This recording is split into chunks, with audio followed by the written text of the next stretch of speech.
ایک پڑھا لکھا نوجوان ہوں، نادرا میں جاب کرتا ہوں اور میری نوکری بھی اچھی ہے، لیکن میری بیوی اتنی پڑھی لکھی نہیں، وہ میٹرک پاس ہے اور رشتے میں میری کزن بھی لگتی ہے۔ بس بڑوں کی ضد سے ہماری شادی ہو گئی۔ وہ بہت پیاری ہے لیکن مجھے اچھی نہیں لگتی۔ میں چاہتا تھا کوئی پڑھی لکھی، کوئی ماڈرن سی لڑکی میری لائف پارٹنر ہوتی۔ میں اپنی بیوی کو ہر بات پر ڈانٹ دیتا تھا۔ میری بیوی آج تک میرے سامنے اونچی آواز میں نہیں بولی، مگر میں اسے ہمیشہ ان پڑھ اور جاہل کہتا تھا۔ اس سے بہت اگتایا سا رہتا تھا۔ میں نے ایک دن کسی بات پہ اسے دھپڑ مار دیا اور وہ خاموش رہی۔ میں اس کی بےعزتی کر کے آفس چلا گیا۔ جب شام کو واپس گھر آیا تو اس نے میری فیورٹ بریانی بنائی ہوئی تھی۔ ہونا تو یہ چاہیے تھا وہ مجھ پر غصہ کرتی یا انا میں کہتی، باڑ میں جائے جو دھپڑ مارتا ہے، اس کے لیے کیوں میں اتنا کچھ کروں۔ صبح اس کو ذلیل کر کے گیا تھا، وہ ناراض ہو کر میکے چلی جاتی۔ رات کو آیا تو وہ میرے پاس آئی اور آہستہ سے بولی، آپ ہاتھ منہ دھو لیں، میں کھانا لگا دیتی ہوں۔ میرے لیے بیڈ پہ ہی کھانا لے کر آئی۔ میں اس کو دیکھ رہا تھا۔ وہ میرے پاس بیٹھ گئی، مجھے کہنے لگی، آپ کو کتنی بار کہا ہے ہر روز کپڑے چینج کر کے جایا کریں، میں دھو دیا کروں گی۔ آپ کے سب کپڑے میں نے پریس کر کے الماری میں رکھے ہوتے ہیں، آپ کیوں 2 دن ایک ہی ڈریس پہنتے ہیں۔ میں نے کھانا کھایا اور ٹی وی دیکھنے لگا، پھر میرے کاندھے پر سر رکھ لیا۔ کہنے لگی، آپ کیوں مارتے ہیں مجھے، میں بہت شرمندہ ہوتی ہوں جب کچھ ایسا کرتی ہوں جو آپ کو پسند نہیں ہوتا۔ کوشش تو پوری کرتی ہوں آپ کو میری کوئی بات بری نہ لگے۔ میرا ہاتھ اپنے ہاتھ میں لے کر آرام سے بیٹھ گئی۔ اس کا سر میرے کندھے پر تھا۔ مجھے محسوس ہوا وہ رو رہی ہے۔ جب دیکھا تو آنکھیں بند کیے ہوئے، سر میرے کندھے پہ، آنکھوں سے آنسو بہہ رہے تھے۔ میں نے پوچھا، کیا ہوا، کیوں رو رہی ہو؟ میرا بازو زور سے اپنے سینے سے لگا کر بولی، کچھ نہیں، بس مجھے اپنے کندھے پر سر رکھنے دیں۔ میں پھر پوچھتا، بتاؤ نا کیا ہوا۔ اس بار میرا لہجہ ذرا نرم تھا۔ کہنے لگی، پتہ ہے آپ نے صبح غصے میں مجھ سے کیا کہا تھا؟ میں نے انکار میں سر ہلایا۔ کہنے لگی، آپ کہہ رہے تھے چھوڑ دوں گا تم کو، میں تم سے بہت تنگ ہوں۔ یہ کہتے ہوئے اس کی ہچکی سی بند گئی، آواز کانپنے لگی۔ وہ بہت روئی تھی، لیکن میں مرد ہوں نا، مرد کب کہاں کسی کو سمجھ پاتے ہیں۔ میں دل میں سوچنے لگا، اس بیچاری کا کیا قصور ہے، سب کچھ تو ٹھیک کرتی ہے، میرا خیال بھی بہت رکھتی ہے، مگر میں کیا کرتا، وہ مجھے اچھی جو نہیں لگتی تھی، میں ویسے ہی اس میں سے نقص نکالتا رہتا۔ میرے ساتھ ایک لڑکی آفس میں جاب کرتی تھی، میں اسے پسند کرنے لگا، میرا اس کے ساتھ افیئر چلنے لگا، وہ بھی مجھے پسند کرنے لگی۔ سلسلہ یوں ہی چلتا رہا۔ گھر آتا تو میری بیوی پتہ نہیں میرے لیے کیا کیا بنا کے رکھتی تھی۔ وہ کسی بھی طرح میرا دل جیتنا چاہتی تھی، مگر مجھے اس میں کوئی دلچسپی نہیں تھی۔ میں ہر وقت اپنی کولیگ کی یادوں میں کھویا رہتا، کام سے فارغ ہو کر اسے گھمانے لے جاتا، اور پھر ایک دن ہم نے کورٹ میرج کر لی۔ میری پہلی بیوی، اسے اس بات کی خبر بھی نہیں تھی میں اس کے ساتھ کیا کرنے والا ہوں۔ دوسری بیوی نے اس شرط پر شادی کی تھی کہ تم پہلی بیوی کو طلاق دے دو گے۔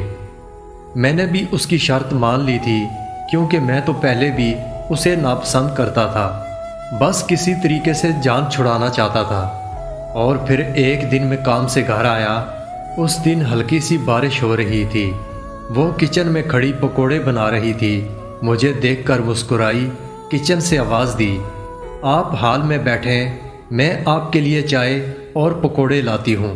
مجھے ذرا بھی احساس نہیں تھا اس کی خوشی کا، میں تو بس جلدی سے جان چھڑانا چاہتا تھا۔ میں نے کہا، چھوڑو پکوڑے، میرے پاس آؤ جلدی سے۔ وہ مسکرا رہی تھی، بہت خوش لگ رہی تھی، لیکن میری بلا سے میں اپنی دوسری بیوی کے عشق میں مبتلا تھا۔ اس نے ہاتھ میں پکوڑا پکڑا ہوا تھا میرے پاس بیٹھی مسکراتے ہوئے بولی، آج اللہ کتنا مہربان ہے۔ میں اس کی بات کاٹتے ہوئے جلدی سے بولا، کوئی غلطی ہوئی تو مجھے معاف کر دینا، اب میں تمہارے ساتھ نہیں رہ سکتا، میں تم کو طلاق دیتا ہوں۔ پھر میں نے یہی جملہ مزید 2 دفعہ دہرا دیا۔ اس کے ہاتھ سے پکوڑا گر گیا۔ میں نے اسے کہا، اپنے بھائی کو بولو آ کر تمہیں لے جائے، میں نے دوسری شادی کر لی ہے۔ وہ جیسے بے جان ہو گئی تھی۔ میں نے جلدی سے گاڑی کی چابی اٹھائی، دوسری بیوی کے گھر جانے لگا۔ وہ شاید آواز دینا چاہتی تھی مجھے، لیکن آواز نہیں نکل رہی تھی۔ میں چلا گیا۔ خدا جانے کب اس کا بھائی آیا، کب وہ گئی۔ دوسرے دن میں واپس آیا، دیکھا چولہے پہ تیل والی کڑاہی پڑی ہوئی تھی اور ایک ٹرے میں پکوڑے پڑے ہوئے تھے۔ چائے کپ میں ویسی کی ویسی ہی پڑی ہوئی تھی۔ اس نے بریانی بھی بنا رکھی تھی۔ کمرے میں گیا، سب کچھ سلیقے کے ساتھ صاف ستھرا پڑا ہوا تھا، لیکن بیڈ پہ ایک پیپر پڑا ہوا تھا۔ میں نے وہ پیپر اٹھایا، اس پر میری بیوی کی رپورٹس تھیں۔ وہ ماں بننے والی تھی۔ شاید وہ مجھے بتانا چاہتی تھی، لیکن میں نے اس پہ قیامت گرا دی۔ وقت یوں ہی گزرتا گیا۔ آج میری 2 بیٹیاں ہیں، میری پڑھی لکھی بیوی ہے، لیکن زیادہ تر کھانا اب ہمارے گھر ہوٹل سے آتا ہے۔ اب بریانی نہیں بنتی ہمارے گھر، کیونکہ میری دوسری بیوی کو پسند نہیں ہے۔ پہلے میں ہر روز کپڑے چینج کرتا تھا، اب ایک ڈریس 5 دن پہنتا ہوں۔ میری دوسری بیوی مجھے بات بات پر ڈانٹ دیتی ہے۔ اب میں تنہائی میں بیٹھ کر بہت روتا ہوں۔ مجھے میری پہلی بیوی بہت یاد آتی ہے۔ طلاق کے بعد سنا ہے وہ بہت بیمار ہو گئی تھی، جس میں اس کا حمل ضائع ہو گیا تھا۔ میں نے آج بھی اس کی تحریر سنبھال کر رکھی ہوئی ہے۔ جب بھی پڑھتا ہوں تو بہت روتا ہوں۔ میں نے بہت ظلم کیا تھا اس پر۔ وہ بیچاری بے قصور تھی، وہ برباد ہو گئی۔ میں اسے زندگی میں واپس لانا چاہتا ہوں۔ میں کیا کروں؟ مجھے اب سکون نہیں آتا۔ ہر وقت دل میں ایک بوجھ سا رہتا ہے۔ میرے پاس سب کچھ ہے، گھر، گاڑی، پیسہ، پڑھی لکھی جاب کرنے والی بیوی، لیکن مجھے سکون نہیں آتا، چین نہیں ملتا۔ میں پہلی بیوی کو واپس لانا چاہتا ہوں۔ اس کی شادی ہو گئی ہے، لیکن میں شاید اندر ہی اندر دیمک کی طرح ختم ہوتا جا رہا ہوں۔ ڈاکٹر کہتے ہیں مجھے کوئی بیماری نہیں، لیکن میری آنکھوں کے گرد سیاہ حلقے ختم ہی نہیں ہوتے۔ میں کیا کروں؟ مجھے پہلی بیوی کے پاس جانا ہے۔ میں آج چیخ چیخ کر کہتا ہوں، وہ ان پڑھ نہیں تھی، بلکہ میں جاہل اور درندہ تھا۔ مرد کتنی آسانی سے کسی شہزادی کو برباد کر دیتے ہیں۔ مجھے اللہ تعالیٰ سے اب ڈر لگتا ہے، میں قیامت کے دن کیسے اس کا سامنا کروں گا۔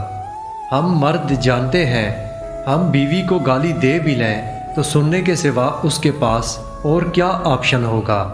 ہم جی بھر کر ذلیل کرتے ہیں، مارتے ہیں، گالیاں دیتے ہیں، کبھی تو سب کے سامنے بے عزت کر دیتے ہیں۔ عورت بھی کتنی پاگل ہوتی ہے، وہ کبھی ناراض نہیں ہوتی، نہ واپس گالی دیتی ہے۔ وہ اپنی روٹین کی طرح کھانا بھی بناتی تھی، جھاڑو پونچھا بھی کرتی تھی، تھکتی بھی نہیں تھی، شکوہ بھی نہیں کرتی تھی، اور پھر بھی میں نے اسے طلاق دے کر رسوا کر دیا۔ میری یہ کہانی مجھ جیسے بدبخت مردوں تک پہنچانا، اس سے پہلے کہ کوئی میرے جیسی غلطی کرے، وہ سمجھ جائے